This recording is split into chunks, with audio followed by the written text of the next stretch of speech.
Hello students, आज के इस वीडियो में हम लोग देखेंगे applications of Bohr's atomic model. Bohr's के एटॉमिक मॉडल में पहली जो इसकी एप्लीकेशन होगी वो होगी रेडियस फाइंड करना बोहर्स के ऑर्बिट का। फिर आगे हम लोग वेलोसिटी, टाइम, फ्रीक्वेंसी और एनर्जी भी फाइंड करेंगे। तो आज की इस वीडियो में हम लोग डिटरमाइन करेंगे बोहर्स ऑर्बिट की रेडियस का। तो चलिए आइए बोहर्स ऑर्बिट के रेडियस को हम लोग डिटरमाइन करते हैं।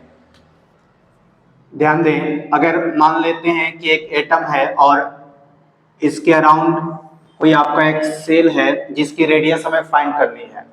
सपोज इसकी सेंटर से इस सेल का रेडियस r है। आपको ये पता है कि बोहर्स एटॉमिक मॉडल सिर्फ सिंगल इलेक्ट्रॉनिक स्पीशीज के लिए ही अप्लाई होता है, तो यहाँ पर सिर्फ इसमें 1 इलेक्ट्रॉन लिया जाएगा। इसमें प्रोटॉन जो है वो आपकी एक या एक से ज़्यादा भी हो सकता है। तो सपोज प्रोटॉन और इलेक्ट्रॉन की जो चार्ज होती है वो तो सेम होता है, तो अगर आप प्रोटॉन की जगह पर इलेक्ट्रॉन लिखे तो कोई दिक्कत नहीं होना चाहिए। अब इस एटम के न्यूक्लियस में, चाहे वो कोई भी एटम हो, इलेक्ट्रॉन 1 होने चाहिए, बट आपके प्रोटॉन्स एक या एक से ज़्यादा हो सकता है। अब मान लीजिए कि इसमें 1 प्रोटॉन होगा तो ये 1 इलेक्ट्रॉन के इक्वल होगा, 2 प्रोटॉन होंगे तो 2 इलेक्ट्रॉन के इक्वल होगा, 3 प्रोटॉन होगा तो 3 इलेक्ट्रॉन के इक्वल होगा, 4 प्रोटॉन होगा तो 4 इलेक्ट्रॉन के इक्वल होगा, 5 प्रोटॉन होंगे तो 5 इलेक्ट्रॉन के इक्वल होंगे। और इसी तरह से अगर आपका Z इलेक्ट्रॉन है, Z प्रोटॉन है, तो ये Z इलेक्ट्रॉन के इक्वल होंगे। अर्थात इस न्यूक्लियस में आप यहाँ पर टोटल चार्ज Z/E कंसिडर कर सकते हैं। चूंकि प्रोटॉन पॉजिटिवली चार्ज होता है इसलिए आप यहाँ पे प्लस लिखेंगे। अब इलेक्ट्रॉन पे माइनस चार्ज होता है और यहाँ पॉजिटिवली चार्ज है, तो इसके बीच में एक फोर्स लगेगा जिसको कोलम्बियन फोर्स कहते हैं। कोलम्बियन फोर्स कहाँ लगेगा? सेंटर की तरफ, जिसको आप सेंट्रीपिटल के भी नाम से जानते हैं। और अगर आप इस पर एक न्यूक्लियस की तरफ फोर्स लग रही है तो आउटसाइड द न्यूक्लियस भी एक फोर्स लगेगा जिसको हम सेंट्रीफ्यूगल फोर्स कहते हैं। और सेंट्रीफ्यूगल फोर्स कितनी लगती है? तो mv²/r लगता है इसकी रेडियस अगर r है तो। m और v क्या है? अगर इलेक्ट्रॉन मोशन कर रहा है वेलोसिटी v से और जिस ऑर्बिट पे ये मूव कर रहा है उसकी रेडियस r है, और सपोज मान लेते हैं इलेक्ट्रॉन का मास कितना है m, तो ये सेंट्रीफ्यूगल फोर्स mv²/r होगा। ठीक है।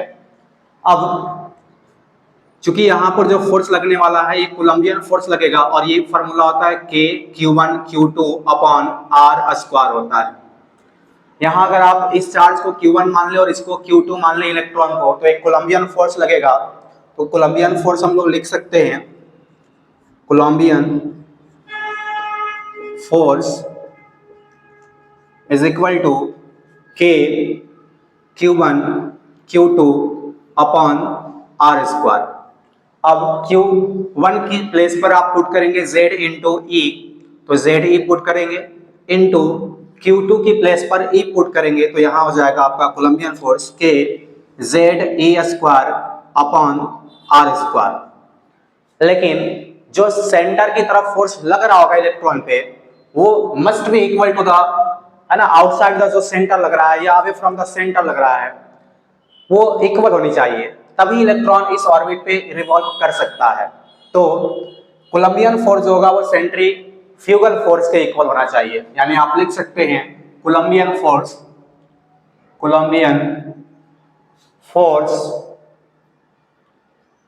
Must be equal to centrifugal force. Coulombian force आपका है K ZE²/r², centrifugal force mv²/r। r से r कैंसिल हो जाएगा, तो आपका mv² is equal to K ZE²/r। m को यहां से आप रिप्लेस करेंगे, यहां आ जाएगा m इंटू r। अब आप देखेंगे, सिंस बोहर्स का एटॉमिक मॉडल या बोहर्स के पोस्टुलेट से अगर देखें तो बोहर्स कहता है कि इलेक्ट्रॉन उसी ऑर्बिट में रिवॉल्व कर सकता है जिस ऑर्बिट की एंगुलर मोमेंटम mvr एम भी आर NH अपॉन 2 पाई के इक्वल हो, NH अपॉन 2 पाई के इक्वल हो। ठीक है, अब यहां से आप V का वैल्यू निकालेंगे तो N H अपॉन 2 पाई और M इंटू आर डिवाइड हो जाएगा। V का value NH upon 2 pi M into R, इसको इक्वेशन फर्स्ट एज्यूम करते हैं। अब V का वैल्यू आप पुट कर देते हैं किसमें, इक्वेशन फर्स्ट में, आपको क्या रिजल्ट मिलेगा देखें। Put the value of V in equation first, V की वैल्यू इसमें पुट कर देंगे तो NH upon 2 pi M into R का whole square is equal to K into ZE square upon MR। ये जो वैल्यू आपका है यहाँ पुट हो जाएगा।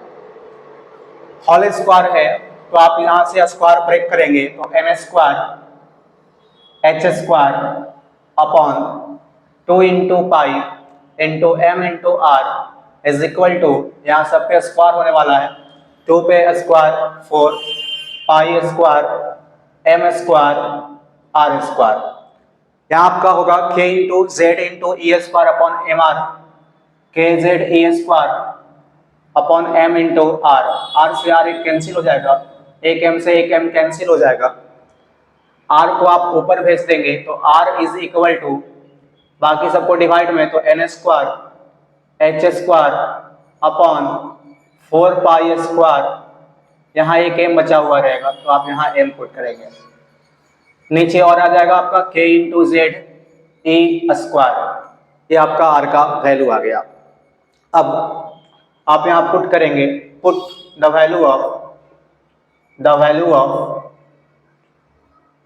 H pi M and E, then we get R is equal to, सारा value जो आप पुट करेंगे तो आपको वैल्यू मिलेगा 0.529 into 10 to the power -10 metre, और ऊपर आपका रहेगा N स्क्वायर और नीचे में सिर्फ आपका बचेगा Z, बाकी सबका वैल्यू पुट कर देंगे।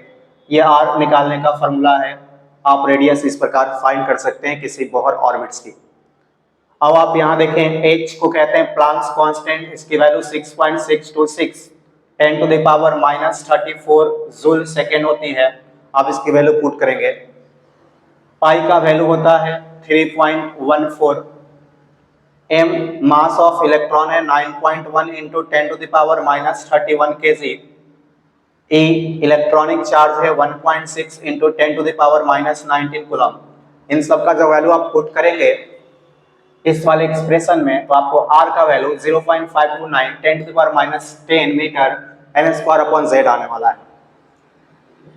0.529 into 10 to the power -10 metre को एंगस्ट्रॉम भी कहते हैं, तो आप इस वैल्यू को लिख सकते हैं R is equal to 0.529 angstrom N square upon Z। N क्या है, नंबर ऑफ ऑर्बिट, और Z है आपका एटॉमिक नंबर। तो ये जिस ऑर्बिट की आपकी कहेगा रेडियस फाइंड करने का वो N का वैल्यू होगा, Z एटॉमिक नंबर जिस एलिमेंट का कहा होगा उस एलिमेंट के लिए हम लोग एटॉमिक नंबर पुट करेंगे। तो हमने देखा कि आज इस पूरी वीडियो में हमने बोहर्स के ऑर्बिट की रेडियस फाइंड करने का फॉर्मूला देखा। तो ये फार्मूला आपको है ना मस्ट बी रिमेंबर होनी चाहिए, ये इंपॉर्टेंट फार्मूला है।